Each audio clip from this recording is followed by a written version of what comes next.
Hi, everybody. It's Rhonda Cobb, the Money Coach, and thank you for joining us on today's program. Oh, don't forget, you can email me, rcmoneycoach@gmail.com. And the new website is up and running. If you're a regular listener, you know that it's there. You can download free stuff. You can enroll in the Forget You program, or you can order a Money workbook. It's all cool. And of course, I would love to hear your feedback on this new site. Onward now.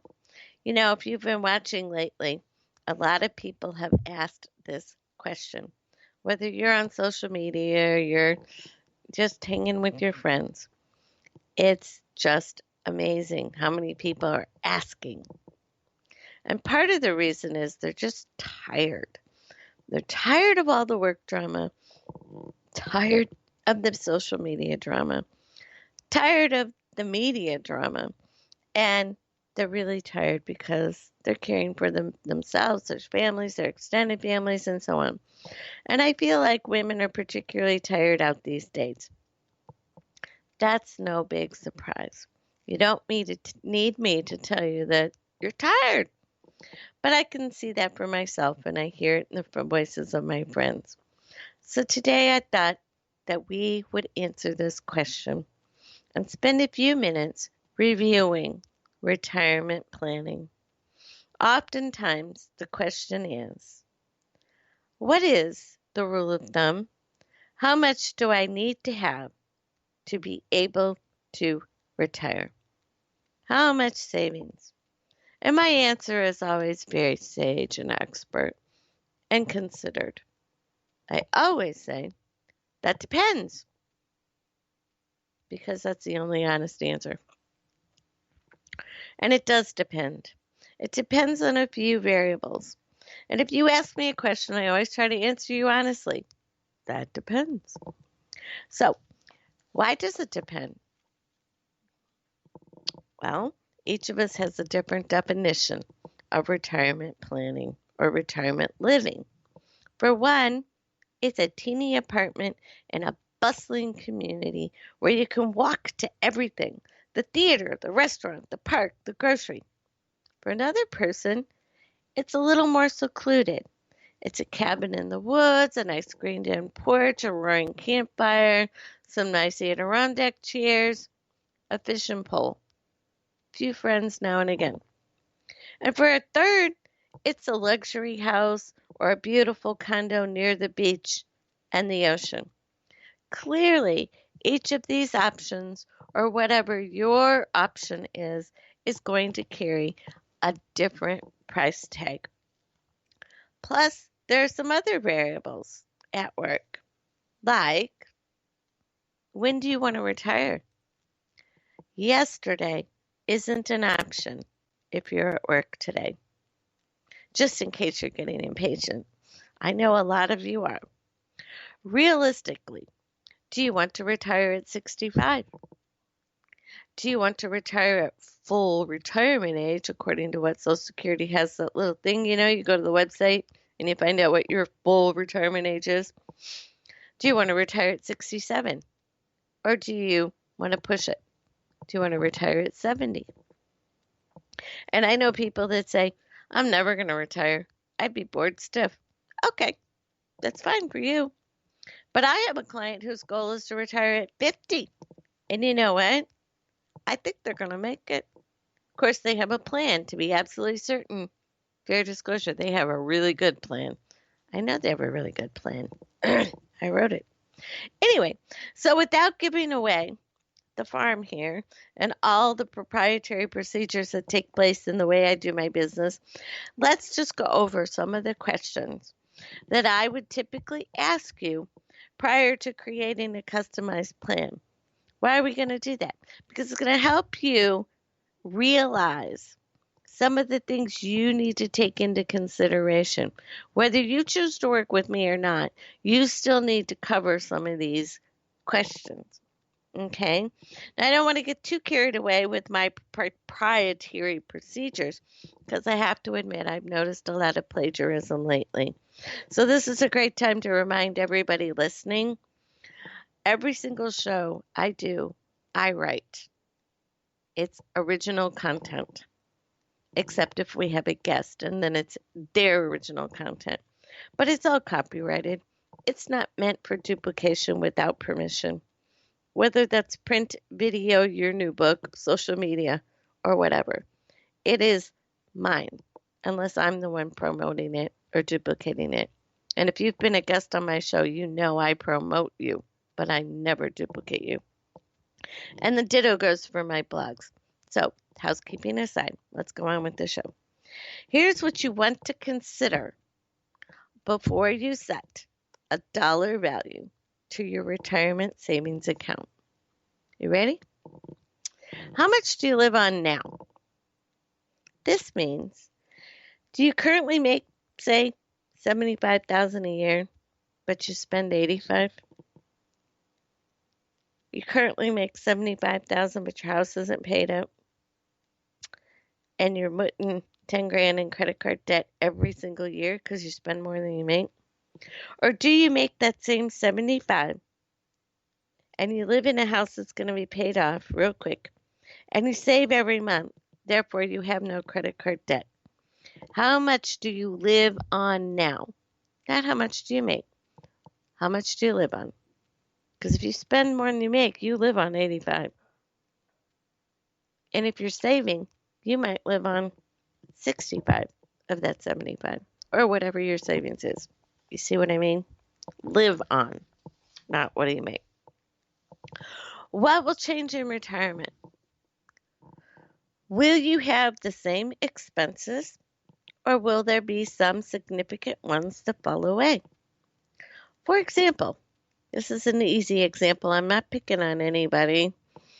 If you live on Long Island and you drive to work in Manhattan, that means you lease a parking space. But if you retire and you no longer commute, you probably won't need that big lease payment for that parking space. You probably won't keep it for the rare occasions when you go into the city to see somebody you used to work with or go to the theater. You'll probably take the train or a cab or an Uber or a car service. So you probably won't need that. So what will change? Now, at what point will your house be paid off, or do you rent?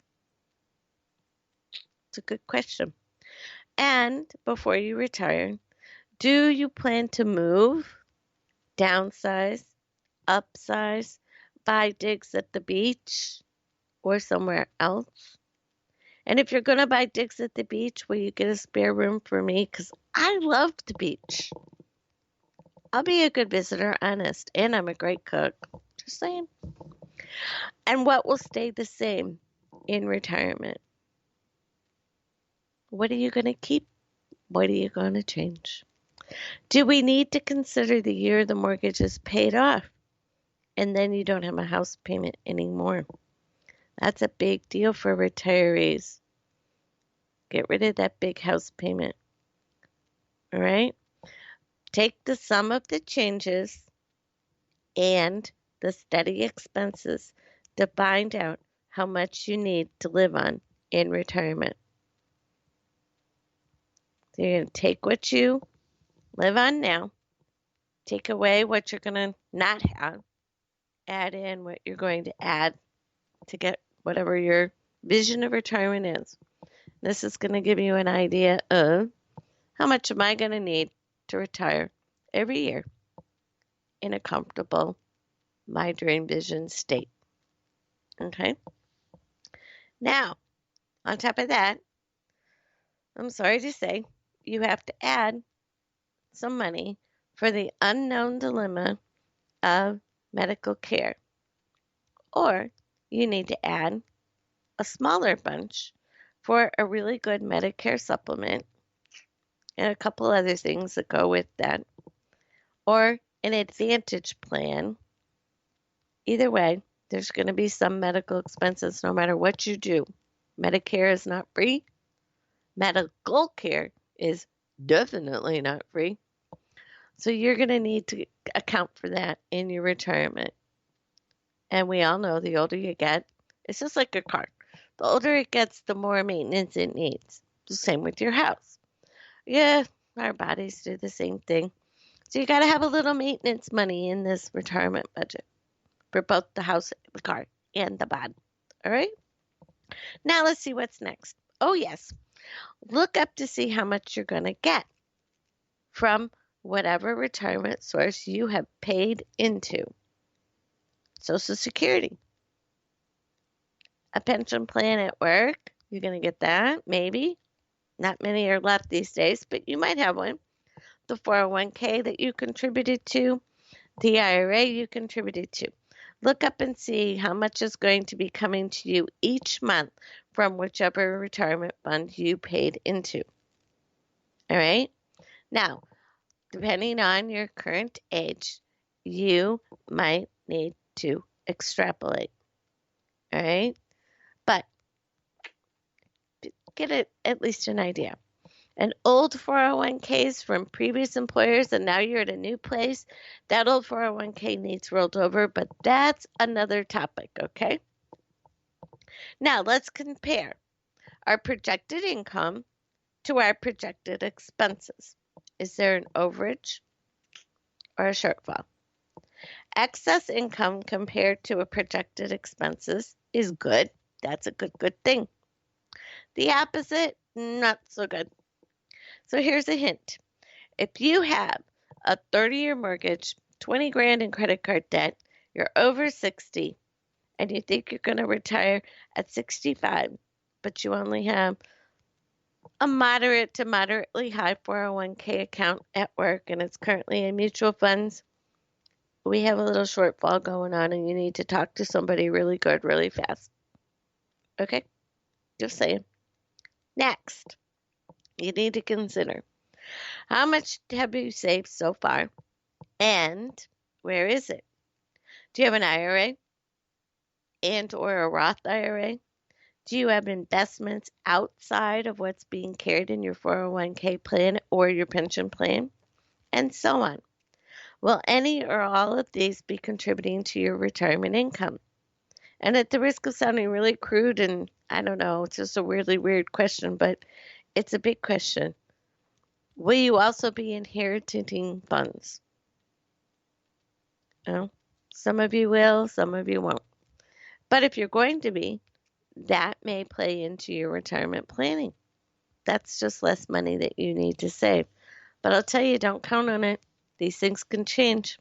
They can change overnight. Now, how many years will you be retired? Let's look into our crystal ball and discuss morbidity factors in a calm fashion. Okay? Does longevity run in your family? Do you plan to retire at 70 and live to 101? Or is it more likely that you'll retire at 67 and live until you're 87? Some of that you can do based on family history, and some of it's just going to be based on, are you good, strong, and healthy right now? And some of it, quite frankly, is an estimate. Morbidity factors, okay? But by doing that, there's a difference right there in just that one question. 70 to 101 or 67 to 87, that's 11 more years of needed income. That's why we talk about it. Lastly, of course, how old are you now? If you're 25 and we calculate that you want to have $1.5 million to retire on, in addition to any available Social Security, pension, 401k, whatever, then your savings goal for a month is probably fairly modest. But if you want that same $1.5 million and you're already 55, your monthly savings goal